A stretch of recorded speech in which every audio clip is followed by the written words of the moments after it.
오늘 우리에게 주시는 하나님 말씀은 창세기 17장 23절, 24절입니다. 우리 한 목소리로 같이 읽겠습니다. 이에 아브라함이 하나님이 자기에게 말씀하신 대로 이날에 그 아들 이스마엘과 집에서 태어난 모든 자와 돈으로 산 모든 자, 곧 아브라함의 집 사람 중 모든 남자를 데려다가 그 포피를 베었으니 아브라함이 그의 포피를 베은 때는 99세였고. 또 한 절 읽습니다. 로마서 2장 28절 29절입니다. 자, 역시 함께 봉독하겠습니다. 무릇 표면적 유대인이 유대인이 아니요 표면적 육신의 할례가 할례가 아니니라. 오직 이면적 유대인이 유대인이며 할례는 마음에 할지니 영에 있고 율법 조문에 있지 아니한 것이라. 그 칭찬이 사람에게서가 아니요 다만 하나님에게서니라. 아멘. 어느 교회 목사님이 새로 부임을 하셨는데 그 교회 예배 중에 찬송가를 반주자가 선택을 하더랍니다. 왜 인도자, 설교자가 찬송가를 선택하지 못하고 왜 반주자가 선택하는가 좀 이상해서 성도들한테 물었더니 성도들이 하는 대답은 우리 교회의 오랜 전통입니다 그러더래요. 그래서 이 전통이 어떻게 시작됐는가 하고 알아봤더니 아주 오래전에 반주자가 없을 때 좀 실력이 부족한 한 사람을 반주자로 세우면서 그 실력이 부족한 반주자가 반주 연습을 하고 또 반주할 수 있는 곡을 찬송하기 시작했대요. 근데 지금은 그럴 필요 없잖아요. 실력이 있는 반주자가 있어서 뭐 어떤 찬송가든지 다 반주할 수 있음에도 불구하고 그 전통을 지킬 필요가 없음에도 불구하고 그때 그 반주자를 향해서 가졌던 배려, 그 정신, 그 마음은 온데간데 없고 그게 그냥 전통으로 굳어져 버렸다라는 얘기입니다. 할례도 마찬가지겠죠. 우리 하나님께서 아브라함에게 99세 때에 할례를 행하라 라고 말씀하셨습니다. 그래서 아브라함은 하나님의 말씀에 순종해서 99세에 할례를 행합니다. 할례는 일종의 외과 수술인데 아브라함에게 있어서 이 외과 수술은 곧 마음의 수술이기도 했습니다. 그가 살을 베어낼 때 그때 그것은 전능하신 하나님을 신뢰하지 못하는 마음을 베어내는 것이기도 했던 것이죠. 그러니까 아브라함에게 있어서 육신의 할례는 곧 마음의 할례이기도 했던 것입니다. 이 할례는 이렇게 처음에는 하나님과의 관계를 의미하는, 하나님과의 관계를 새롭게 하는 본질에 해당하는 것이었는데 이제 시간이 지나가면서 그것이 그냥 형식화되어 버리고 만 거예요. 그리고 급기야는 본질을 역행하는 형식이 되어버린 거죠. 예수님을 믿으면 구원받는다, 그 믿음으로 구원받는다라고 하는 걸 역행해서 그 복음을 받아들이고 예수님을 믿으려고 하는 사람들을 방해하는 걸림돌이 되는 제도가 되어버리고 만 것입니다. 이에 대해서 사도행전 15장에서 자세하게 말씀을 하시죠. 사도행전 15장 1절 말씀입니다. 어떤 사람들이 유대로부터 내려와서 형제들을 가르치되 너희가 모세의 법대로 할례를 받지 아니하면 능히 구원을 받지 못하리라 하니. 바울과 바나바가 예수님을 믿으면 그 믿음으로 구원을 받는다라고 하는 복음을 전했습니다. 근데 유대로부터 온 어떤 사람들이 이 복음에 역행하는 가르침을 가르친 거예요. 아니다, 할례를 받아야 구원받는다 라고 얘기를 했던 것이죠. 그러니까 아브라함 시대 이후에 이 할례는 본질적인 의미를 잃어버리고 그것이 형식화되고 종교화되었다라고 하는 것입니다. 그래서 사도들과 지도자들이 모여가지고 회의를 했잖아요. 그게 유명한 예루살렘 회의죠. 그 예루살렘 회의에서 결정된 게 무엇입니까? 사도행전 15장 28절 29절입니다. 성령과 우리는, 이 얘기가 가르쳐 주는 게 뭔가요? 성령과 우리는 회의를 사람들이 했지만 실질적인 그 회의의 의장은 성령님이었다라고 하는 걸 가르쳐 주는 거예요. 성령과 우리는, 그 회의의 의장은 성령님이셨다. 성령과 우리는 이 요긴한 것들, 29절에 기록되어 있는 내용, 이 요긴한 것들 외에는 아무 짐도 너희에게, 이방인 그리스도인들에게 지우지 아니하는 것이 옳은 줄 알았노니 우상의 제물과 피와 목매어 죽인 것과 음행을 멀리 할지니라. 이에 스스로 삼가면 잘 되리라. 평안함을 원하노라 하였더라. 예수님 믿은 다음에도 우상에게 제물을 바친다? 안 된다. 그건 그럴 수 없다. 예수님 믿은 다음에 음행을 한다? 아니, 그럴 수 없다. 그건 절대로 해서는 안 된다. 그러나 이것 외에는 괜찮다. 다시 말하면 할례 받는 거, 그거 안 받아도 괜찮다라고 하는 얘기예요. 육체의 할례는 더 이상 필요치 않다라는 얘기죠. 할례의 형식에 집착하지 말고 처음에 아브라함한테 할례를 받으라라고 얘기할 때 그때 하나님의 마음이 뭔가를 생각해라. 그 본질로 돌아가라. 즉 그 본질은 마음의 할례잖아요. 마음의 할례가 중요하다. 그 본질로 돌아가라. 그런 얘기죠. 사도 바울이 이걸 강조하죠. 로마서 2장 28절 29절입니다. 겉모양으로 유대 사람이라고 해서 유대 사람이 아니요, 겉모양으로 살에다가 할례를 받았다고 해서 할례가 아닙니다. 오히려 속이 유대 사람인 사람이 유대 사람이며 율법의 조문을 따라서가 아니라 성령을 따라서 마음에 받는 할례가 참 할례입니다. 이런 사람은 사람에게서가 아니라 하나님에게서 칭찬을 받습니다. 육신의 할례가 아니고 마음의 할례를 받는 게 중요하다는 거죠. 다시 본질로 돌아가야 된다. 다시 복음으로 돌아가야 한다라는 것입니다.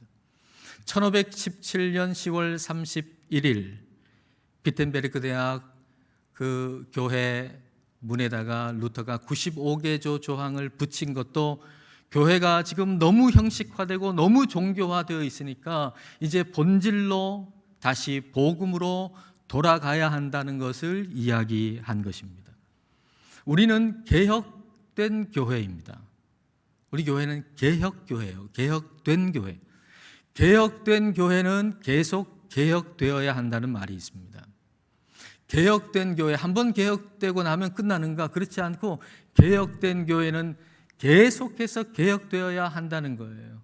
왜냐하면 처음에는 그 형식을 담은 본질을 담은 형식이, 이 두 가지가 분리된 게 아니고 그 본질과 형식이 나란히 같이 가게 되지만 시간이 지나고 나면 자꾸 종교화되고 마는 것이죠. 그래서 우리가 하나님을 믿는다고 하면서도 우리 자신도 모르게 우리가 종교인이 되어 있을 가능성이 굉장히 크다는 얘기예요. 그래서 계속해서 개혁되지 아니하면 복음의 본질을 놓쳐버릴 수밖에 없다는 거죠. 바울이 그랬던 사람 아닙니까? 갈라디아서 1장 13절 14절입니다.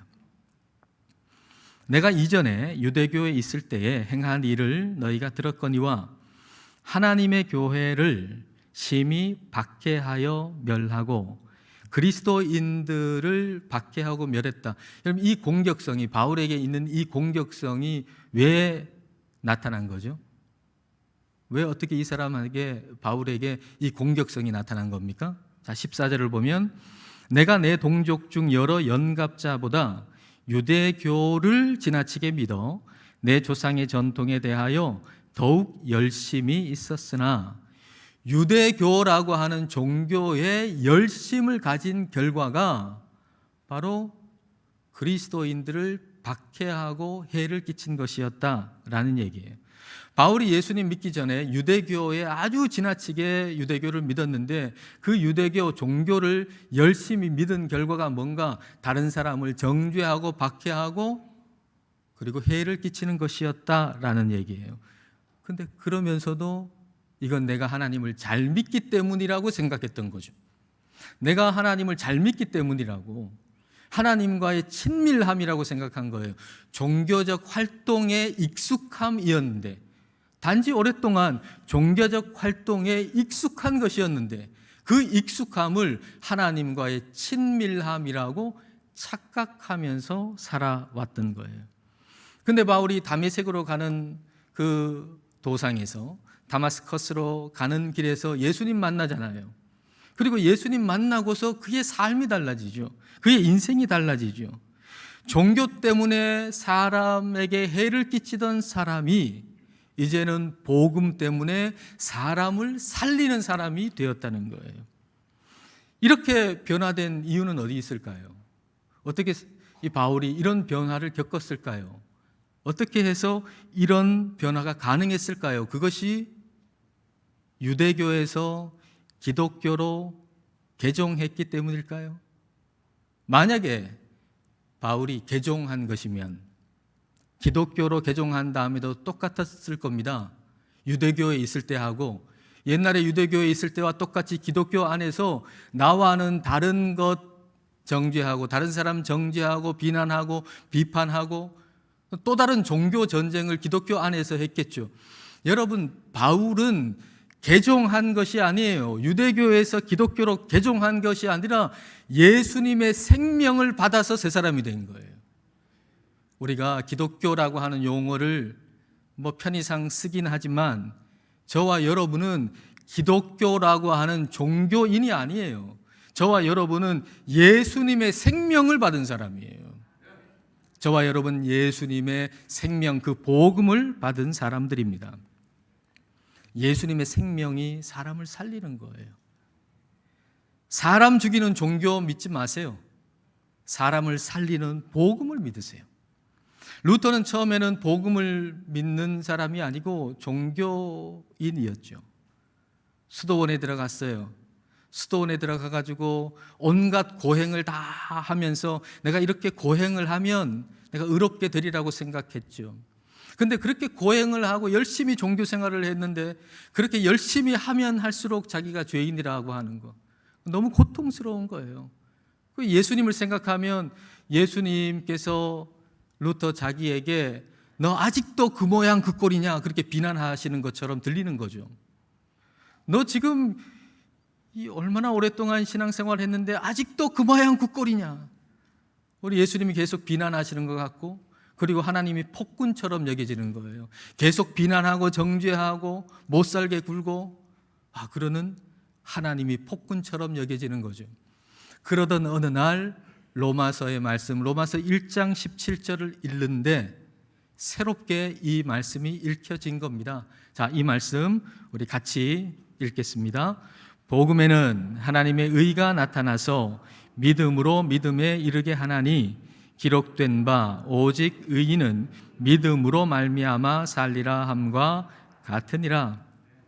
이전에는 이 구절 읽으면서 루터가 그래 더 열심히 노력해가지고 의인이 되어야 되겠다라고 생각했는데, 이제 다시 이 구절을 읽을 때는 새로운 깨달음이 생기는 거예요.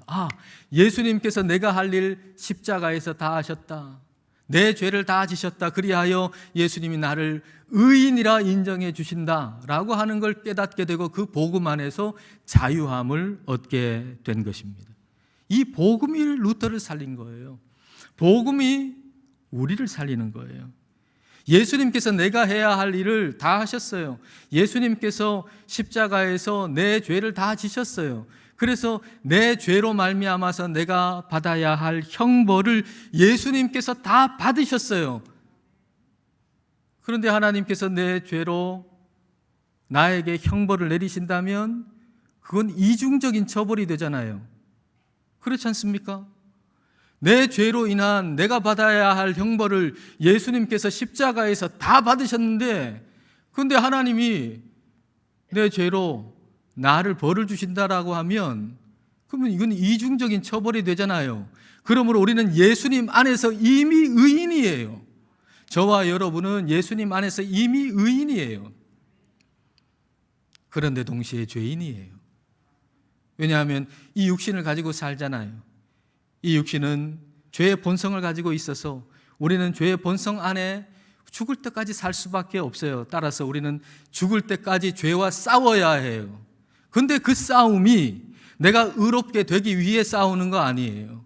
내가 천국 가기 위해 싸우는 거 아니에요. 내가 하나님 마음에 들기 위해 싸우는 게 아니에요. 예수님께서 이미 내 죄를 다 지시고 내가 받을 형벌을 다 받으시고 그리고 너는 의인이다 인정해 주신 그 은혜에 감사하여 그 죄와 싸우는 거예요. 그래서 복음을 받은 사람은 죄와 싸우는데 감사함으로 싸우는 거죠. 죄와 싸우는 것이 감사요 기쁨이 되는 겁니다. 여러분, 이게 복음의 능력이에요. 죄와 싸우는데 그게 감사요 기쁨이 되는 거, 그게 복음의 능력이에요. 근데 복음의 이 능력을 경험하지 못한 사람은 신앙생활하는 거 너무 고달파요. 너무 힘들어요. 왜냐하면 욕심, 정욕, 미움이 우리 속에 막 일어나잖아요. 그거 없애라고 얼마나 우리가 노력을 합니까? 근데 잘 안 되거든요. 잘 안 돼가지고 고통스러운데 내가 그리스도인이라고 하는 사실이 그 고통을 가중시켜요. 내 마음에 정욕이 생겼어요. 욕심이 생겼어요. 미움이 일어났어요. 이거 없애려고 노력을 하는데 안 된단 말이에요. 근데 내가 그리스도인이라고 하는 게 고통을 가중시키죠. 내가 그리스도인인데 내가 이 모양 이 꼴이냐? 내가 교회를 다닌 지가 10년이 넘었는데 내가 이 모양 이 꼴이냐? 내가 중직자인데 이 모양 이 꼴이냐? 그게 나를 더 고통스럽게 만드는 거예요. 만약 그렇다면 우리는 종교인이에요. 아직 복음을 모르는 사람이에요. 그럴 때, 고통이 가중될 때 우리가 해야 할 일은 무엇인가? 복음으로 다시 돌아가야 돼요. 복음으로 다시 돌아가야 돼요. 그 복음이 뭔가요? 십자가에서 예수님께서 내 죄를 다 지시고 내가 그 죄로 인해서 받을 형벌을 다 받으셨다는 거예요. 내가 이미 의인이라는 거예요. 의인으로서 내 안에 일어나는 욕심, 정욕, 미움을 대하는 것이죠. 내가 그 욕심과 정욕과 미움을 대할 때, 싸울 때 그것과 싸워서 내가 하나님 마음에 들기 위해 싸우는 게 아니고 이미 나를 의인이라고 칭해 주신 예수님께 감사하여 그것과 싸우는 거예요. 그러면 우리는 끝까지 싸울 수 있어요. 왜냐하면 이기는 싸움이니까요. 그래서 복음이 우리를 변화시키는 거예요. 좀 싸우다가 그치면 변화가 안 됩니다. 좀 싸우다가 그치면 변화가 안 된다고요. 그러나 끝까지 싸우면 변화가 돼요. 그래서 복음이 우리를 변화시키는 거예요. 여러분, 우리를 파괴시키는 게 뭡니까? 죄잖아요. 죄로 파생된 욕심과 정욕과 미움이 우리를 파괴시키잖아요. 뭐가 우리를 파괴시키나요? 죄가, 미움이, 욕심이, 정욕이 나를 파괴시키고 가정을 파괴시키죠. 이걸 이기게 하는 게 복음이에요. 그래서 복음이 나를 살리고 복음이 교회를, 가정을 살리는 것입니다. 다시 본질로, 다시 복음으로 돌아오시는 저와 여러분 되시기를 주님의 이름으로 축복합니다. 기도하시겠습니다. 이 시간 우리 기도하실 때 다시 본질로, 다시 복음으로 돌아가게 해달라고 기도하십시다. 예수님께서 내 죄를 대신하여 죽으셨고 내가 할 일을 대신 다 하심으로 예수님 안에서 내가 의롭다 함을 받았습니다. 이 복음을 그대로 받아들이게 해달라고 기도하십시다. 그리하여 의인으로서 죄와 싸우게 해달라고 기도합시다. 내 죄로 인한 형벌을 이미 예수님께서 받으셨음에 대한 감사로 죄와 싸우게 해주셔서 죄와의 싸움이 감사와 기쁨이 되게 해달라고 기도합시다. 참된 복음의 기쁨을 누리게 해달라고 기도합시다. 그리고 이 시간 받을 성찬을 위해서 기도하십시다. 성찬에 참여할 때 예수님의 십자가의 복음이 우리 안에 새롭게 깨달아지게 해달라고 기도하십시다. 그리고 하나 더, 이 땅의 청소년, 청년들 위해서 기도하십시다. 어젯밤 서울 이태원에서 150명에 가까운 사람이 죽었고 대부분 10대, 20대라고 합니다. 이 땅의 젊은이들이 소돔에서, 고모라에서 나와서 예수님의 복음으로 돌아오게 해달라고 우리 이 시간 간절하게 우리 함께 기도하겠습니다.